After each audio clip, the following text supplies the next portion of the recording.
بژی شێروان شێروانی بژی شێروان شێروانی تۆ ڕەمزی بەرخودانی تۆ ڕەمزی بەرخودانی بژی ئومێد پەرۆشکی بژی ئومێد پەرۆشکی مامۆستای تێکۆشانی مامۆستای تێکۆشانی مەسرور و مافیاکانی مەسرور و مافیاکانی یاسای چەوتیان زۆر هانی یاسای چەوتیان زۆر هانی دەستان خۆش بەناوی خوای گەورە و مێرەبان سەرەتا سڵاو لە ئازادی خوازان زۆر سوپاس بۆ ئامادەبوونتان من چالاکوانی سیاسی و ئەندامی ڕێکخراوی داکۆک بڕوا کامیل ئازادی لە لێواری مەرگە لە هەرێمی کوردستان و عێراق تکایە گوێ لە داواکاریەکانمان بگرن و با ئەو کەسانە ڕوبەڕووی دادگا بکرێنەوە کە توینیوی خوێنی ئازادی خواز و چالاکوانی سیاسی و ڕۆژنامەنووسانن ئێمەی ئازادی خواز مەترسیدار نین چەکدار نین نەوتدز نین مافیا نین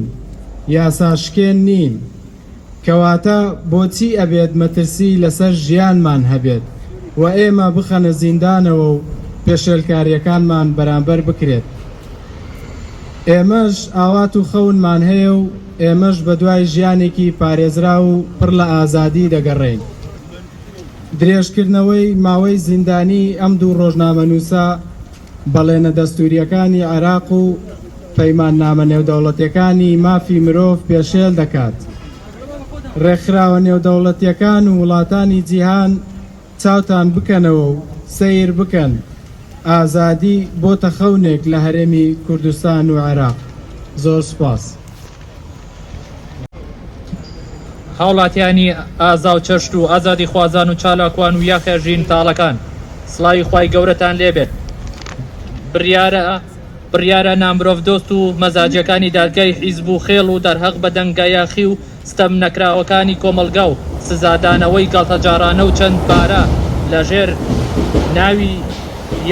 یاسا سەروەریدا بۆ بەرتەسکردنەوەی هەرچی زیاتری ئازادی لە هەرێمی کوردستان و جارێکی تر ئێمەی ڕەخنەگران و چالاکوانانی هێنایەوە سەر شەقام بەڕێزان ئاشکرا لای هەمووان کە پاش بەسەربردننی بەفیڕۆدانی ئەو هەموو ساڵە لە ناو زیندان و حیزب و بە فەرمانی پێشوەختەوە پڕ لە ڕق و ناڕەوایی ڕاستەوخۆی خودی مەسرور بارزانی وا بڕیار بوو هەردوو ڕۆژنامەنووس و چالاکوان شێروان شێروانی و ئومێد بەرۆشکی لە بەرواری نۆی هەشتی ئەم ساڵدا ئازاد بکرێن بەڵام بەداخەوە چەند ڕۆژێ لەمەوە بەر و هەواڵی دووبارە کردنەوەی ماوەی زیندانیکردنیان و دروستکردنی سینارۆیەکی ترمان پێکەشت تەنها بە مەبەستی بکرێگرن بەڵام بەداخەوە چەند ڕۆژێک لەمەوە بەر هەواڵی دووبارە درێژکردنەوەی ماوەی زیندانیکردن و دروستکردنی داوی ترمان پێکەشت بە مەبەستی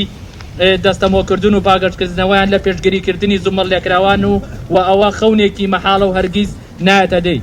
دەسەڵاتداران لە ڕابردوودا نە لە ئێستادا سڵیان نەکردوێتەوە لە تاقیکردنەوەی هەرچی زوڵم و نادادێک هەیە بەسەر کۆمەلگا و گوێشیان بە هیچ ناڕەزایەتێکی مەدەنیانە نەداوە بەڵکو زۆر خەمسەردانە و ترسناکتر ئەجێندای خۆیان جەبەجێ کردووە کە خۆی لە گرتن و برسیکردن و کوشتن و ڕاودونان و بەردەستکردنەوەی مافی ڕادەڕبین ئەبینێتەوە ئازادی خوازان و جەماوەری بە هەڵوێست ئێمە لە ڕێکخراوی داکۆک لە وڵاتی بەریتانیا دڵنیایی ئەدەین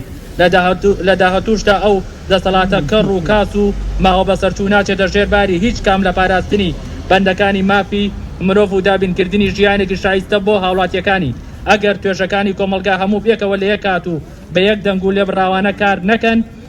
ڕیز نەکەرەوە یەک نەخەن دەسەڵاتدارە نەریتە ئامادەنین هیچ هەنگاوێکی جدی بنێن لە بەرژەوەندی هاوڵاتیان و بە ئاڕاستەی چارەسەرکردنیان پرس و کێشە کەڵەکەبوانە بێت لێرەوانەیە بە ئەرکی سەرەکی خۆمان ئەزانین کە داوای هەرچی زوو ئازادکردنی بەڕێزان شێروان شێروانی و ئومێد پەرۆشکی و هاوبیرانی بکەین داواش لە ڕێکخراوەکانی ناوخۆ و دەرەوە و لایەنە پەیوەستدارەکان ئەکەین کە بە جدی و بە شێوەیەکی یەکلایکەرەوە بێنە سەر خەت و کۆتایی بەم جۆرە سینارۆ پێمانە بهێنێت کە تەنها بە مەرگی سەرکوتنی ئازادی و درێژکردنەوەی ماوەی حکومڕانی خۆیان و بەس سەرکەوتوو بۆ خەباتی مەدەنی گەل سەرشۆڕی مافەکانی دەسەڵات ئازادی و بێمەرج بۆ ئازادی خوازان ڕێکخراوی داکۆک 5/8/2025 دەستان خۆش دەریان سامان با بفەرمێت بۆ پێشکەشتنی وتارێک ئەمڕۆ لێرە کۆبووینەوە دژی بڕیاری ماوەی درێژکردنی زیندانی کردنی شێروان شوێرانی ئومێد پەرۆشکی کەوا پێمان وایە ئەم دەسەڵاتە دەسەڵاتێکی سیاسی مەسروور بارزانانی لە پشتەکەوا دەیەوێت دەنجی ئازادی و ڕخنەگران ڕۆژنامەنووسان چالاکەوان بێدەنگ بکرێت و وەرکب بکرێت. تەنها ئامانج لەمە ئەوەیە کە ئەو ڕۆژنامەنووسانە بترسێنەوە چاوشکێنیان بکات. ئەگەر یاسایە هەبێت لە کوردستاندا پێویستە مەسروور بارزانی و دار و دەستەکەی دادگایی بکرێت لەسەر ئەو نەعەدالەتی و زوڵمەی کە بەرامبەر ڕۆژنامەنووس و چالاکەوان دەیکات. ئەمە ئەم ڕاستیە دەردەخات کە ڕۆژنامەنووسان و چالاکەوان لە هەرێمی کوردستان ناتوانن بە ئازادی ڕخنە بدرن و قسە بکرێت. سوپاس. زۆر سپاس بۆ بەڕێز دەریان سامان بۆ خوێندنەوەی وتارەکەی. سڵاو و ڕێز بەناوی خوای گەورە و میهرەبان. ئێمە ئەمڕۆ جارێکی کە لێرەین و کۆبوونەوە بۆ ئیدانەکردنی شەرمەزارکردنی مەسروور بارزانی و دار و دەستەکەی. ئێمە بەداخەوە وەک گەلانی ترنین بین یادی ڕۆژی شکۆمەندی و پرسەروەریمان بکەینەوە. بەڵکو ئێمە کورد، ئێمەی کورد بە نزیکەی هەموو مانگێک دەبێت بین یادی ڕۆژنامەنووسێکی شەهید کراویان زیندانی کراو بکەینەوە. بەڵێ بەڕێزان دیسانەوە لێرەین بۆ ئیدانەکردنی سزای درێژکردنەوەی ماوەی زیندانی شێروان شێروانی و ئومێد بەرۆشکی لەلایەن مەسرووری مافیا حکومەتەکەیەوە. بالای هەمان ڕوون بێت مەسروور بارزانی و بنەماڵەکەی بەرپرسی سەرەکین لە ئازادانی ئەو ڕۆژنامەنووس و چالاکوانانە. ئەو حکومەتەکەی دادگاکان وەک چەکێک بەکاردێنن بۆ بێدەنگکردنی هەر کەسێک کە بوێری هەبێت ڕاستیەکان ئاشکرا بکات. وەک ئەندامی ڕێکخراوی داکۆک داوا لە حکومەتی شانشینی یەکگرتوو سەرجەم ڕێکخراو و دام و دەستگاکان دەکەم کە بێنە سەرخەت ئەو بڕیارە شەرمەزار بکەن و داوای دەست بەجێ ئازادکردنی هەردوو ڕۆژنامەنووس و چالاکوان شێروان شێروانی و ئومێد بەرۆشکی بکەن. لە کۆتاییدا دەڵێم ئازادی بۆ شێروان شێروانی و ئازادی بۆ ئومێد بەرۆشکی، ئازادی بۆ تەواوی زیندانانی سیاسی لە کوردستان. بەڕێز عەبدولباست عومەر با بفەرمێت بۆ خوێندنەوەی وتار. چالاکوانە سەربەزەکان ئەم کاتەدان باش بۆ بتنیانانی حکومەتێکی بەهێز و وڵاتێکی سەقامگیر دادگای سەربەخۆ و دادوەری بێلایەن و شایستە ئەمنە بناغە پتەوەکەی کاتێک سەیری وڵاتانی پێشکەوتووەکەی بۆ دەرئەکەوێت کە سیستەمی دادوەری و دادپرسیان تابڵێ ڕوونە و بابەتی دوورە لە تێوئاڵانی ڕقی کەسی و دیزاینی پێشوەختە و عەزی ناڕێکی دەسەڵاتدارانی سەرکوتکەکار کەچی لە کوردستانەکەی خۆمان بەناو دادگا و بەناو دادوەر عایای حکومڕانی و ئیدارەی سەربەخۆیان بردووە وەکو ڕۆژی نیمەڕۆ دەستپێوەردانی ڕاستەوخۆ هەیە و بڕیاری پێشوەختەی دەستگا و مخابەڕاتەکانی حیزب و تحکوم ئەکا ئاخر بووە ڕۆژنامەنووسێک لەسەر ڕەخنەیەک ڕاپێچی زیندان بکرێ کەی ئاوا حکومەتی ڕاشیدە و ڕێگر بێ لە خۆپیشاندانی ئاشتیانە و داواکردنی مافەکانی سەرەتایی مەگەر لە بیرتان چۆتەوە کە ساڵانی دەسەڵاتی بەعز نەدادگە هەبووە و نەدادوەر بەڵکو هەمی ئەوەی کە هەبووە بریتی بووە لە دادگای شۆڕش ئەوی چێ بڕیارێکی دەرکرد کەس بۆی نەبوو تەنانەت داوای پارێزەر و پێداچوونەوە و یان هیچ مافێکی تەمیزکردنەوە بکە ئەمەی لە خۆشمان کتومت چۆتە سەر ئەم ڕێچکەوە نەگریسەی دەسەڵاتی ڕژێمی بەعسی گۆڕبەگۆڕ دەستگیرکردن و هێشتنەوەی ئەو چالاکوان و ڕۆژنامەنووسانەی کە ئێستا لە نێو زیندانەکانی عزبەکانی هەرێمدان بەڵگەیەکی ئاشکران بۆ حکومەتێکی دیکتاتۆر و خۆسەپێن بەداخەوە بەرهەمی هەموو قوربانیدان و شەونخوونی گەلەکەمان ئێستا بۆتە قوربانی حکومێکی تاگڕەوی و قەرقوشیانە دەکرێت بڕوخێ سیستەمی جوود بنەماڵەوەی و داوەشێ دادگای بە عیزبی کرا و بە دیواخان کراو لێرەوە دەڵێم ئازادی بۆ شێروان شێروانی و ئومێد بەرۆشکی و هاپیشەکانی بڕوخێ دادگای بنەماڵە. ئێساش بەڕێز بەسا مستەفا با بفەرمێت بۆ خوێندنەوەی وتارێک. سەرەتا بەناوی خوای گەورە و مێرەبان بە خێراتنی هەموو ئەندامانی ڕێکخراوی داکۆک دەکەم من بەسام نامێک مستەفا چالاکوان و ئەندام لە ڕێکخراوی داکۆک دەمەوێت ئەوە ڕابگەێنم کەوا ئێمە لە پشت هەموو چالاکوان و هەموو چالاکوان و ڕۆژنامەنووسێک و هەر کەسێک کە بەشداری بکات و هەروەها دەنجی خۆی ڕابگەێنێ کە دژی ئەو زوڵم و ستەمای لە خەڵک دەکرێتن ئەوە ئێمە لە هەر شوێنێک و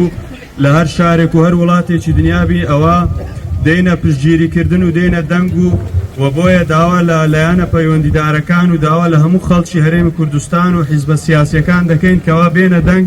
لەسەر ئازادکردن و هەروەها درێژنەکردنەوەی مەودای گرتنی چالاکوانەوان و هەروەها شێروان شێروانی و ئومێد پەرۆشکی هەروەها داوا دەکەین کە لە دادگاکانی هەرێمی کوردستان بە زووترین کات ئەوانە کە دادگاییان داخرایە بە زووترین کات بڕیاری ئازادکردن بۆ هەموو لایەک دەرچێت. ئەی دەسەڵاتی جاسووس